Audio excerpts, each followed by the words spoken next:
ప్రభునందు ప్రియమైన దేవుని బిడ్డలందరికీ యేసుక్రీస్తు నామములో శుభాభివందనాలు తెలియజేస్తూ ఉన్నాను.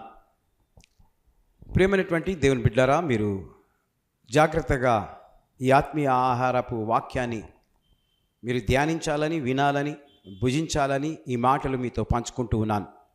ఈ రోజున నీవు ఆత్మలో ఎందుకు ఆనందించడం లేదు? ఇదొక పెద్ద ప్రశ్న.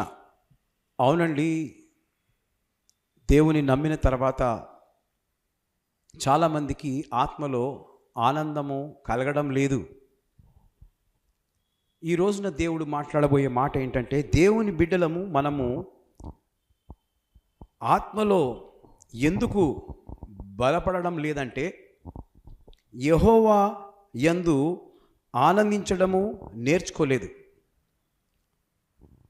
నీవు దేవుని యందు, దేవుని మందిరములో నీవు ఆనందించడం నేర్చుకోవాలి. కొన్ని మందిరాలలో పాటలు పాడుతూ ఉంటే చప్పట్లు కొట్టరు, వాయిద్యాలు వాయించరు. అప్పుడు కేవలం ఉత్తగా పాట పాడుతూ ఉంటే ఆత్మకు ఆనందం ఎలా వస్తుందండి? కీర్తనాకారుడైన దావీదు మందిరములో అనేక రకాలైన వాయిద్యాలను వాయిస్తూ, చక్కటి పాటలు పాడుతూ, చప్పట్లు కొడుతూ దేవుణ్ణి ఆరాధించాడు. అక్కడున్న సంఘంలో ఉన్న వారందరికీ కూడా సంతోషం, ఆనందం. ఈరోజు నీకు ఆనందము నీ ఆత్మకు దొరకడం లేదనంటే, నీవు వెళుతున్న సంఘంలో చప్పట్లు లేవు, వాయిద్యాలు లేవు, గంభీరంగా పాటలు లేవు, పాడిన పాటలే పాతయే పాడుతూ ఉన్నారు, కానీ కొత్త పాటలు రావడం లేదు. ఈ రోజున నీవు నీ ఆత్మకు ఆనందం కావాలి అని అంటే కొత్త పాటలు వినాలి, వాయిద్యాలు వాయిస్తూ ఆరాధించాలి. అప్పుడు దేవుడు ఆనందిస్తూ ఉంటాడు, ఆ ఆనందం నీకు ఇస్తాడు. కాబట్టి యెహోవా యందు ఆనందించడము నీవు నేర్చుకోలేదు. వాక్యం అంటుంది, యెషయా గ్రంథం 56వ అధ్యాయం 7వ వచనంలో, నా మందిరములో వారిని ఆనందింపజేసేదను.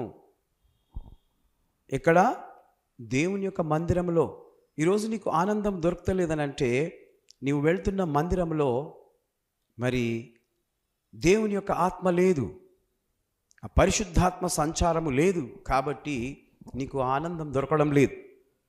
వాక్యం వింటున్నావు, వాక్యానుసారంగా జీవించుచున్నావు, కానీ నీకు ఒక ప్రశ్న మిగిలిపోయింది. ఏంటంటే, నా ఆత్మకు ఆనందం రావడం లేదు. నిజమే దేవుని బిడ్డలారా, దేవుడు మరి మనం వాక్యము చదువుతూనే ఉన్నాం, కానీ